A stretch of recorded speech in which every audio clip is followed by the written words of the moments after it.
participants, dear colleagues.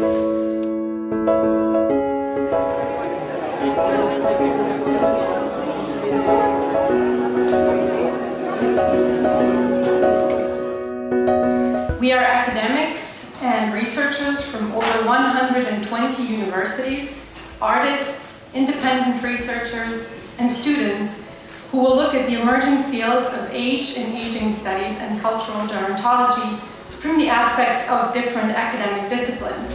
Why do we have so much stuff? And speaking of stuff, and because we were talking about stuff and accumulating stuff, or Professor Eckert was in his speech, what stuff precisely will you take with you when you go back? I think what I'll take back is the sense that we have here the past, the present, and the future of age studies, and it's thrilling. I can't believe all the things I have. Stuff is an awful lot of trouble. I'll take home a lot of paper. I'll take home a lot of ideas. The great vitality of the ENAS and the NANAS network. A green and blue brick. The conference booklet, or book as it is, I think that's what I'll bring back, and that really means a lot to me now. And maybe mental stuff and pictures, images. A lot of images and memories. Meeting you it's not a thing, but that's a lot of what will come back with me. When I began in the field, there were only the gerontologists in America talked to the gerontologists in America, but truly now we have a global interest in aging, and it is nothing to have consortia and interdisciplinary associations with people in other places. And this is so thrilling, especially to meet people from so many places.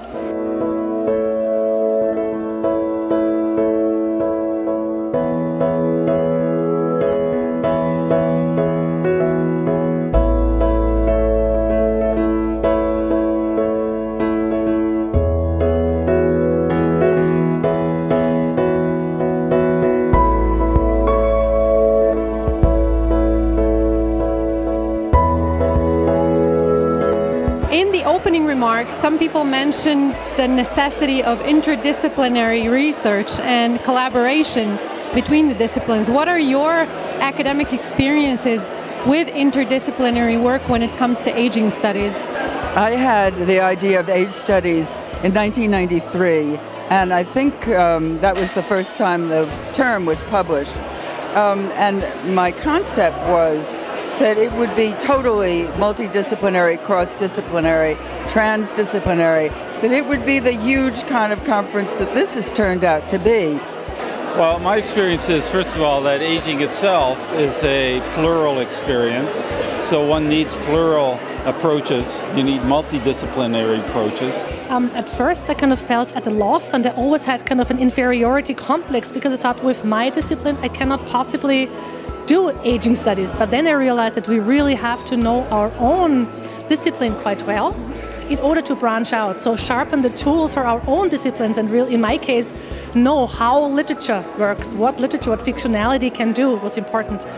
And then I realized listening to other disciplines makes it really easy and interesting. And age and aging are complex processes we can only understand if we look at them interdisciplinarily. I get enchanted by the biologists of aging. I've been enchanted by people in cultural studies and English studies and film studies and the question of late style. And then lately I've been enchanted by the engineers who are interested in applying technology and new products for older people to extend the independence of their lives, architects. I mean, you couldn't be a gerontologist without being interdisciplinary.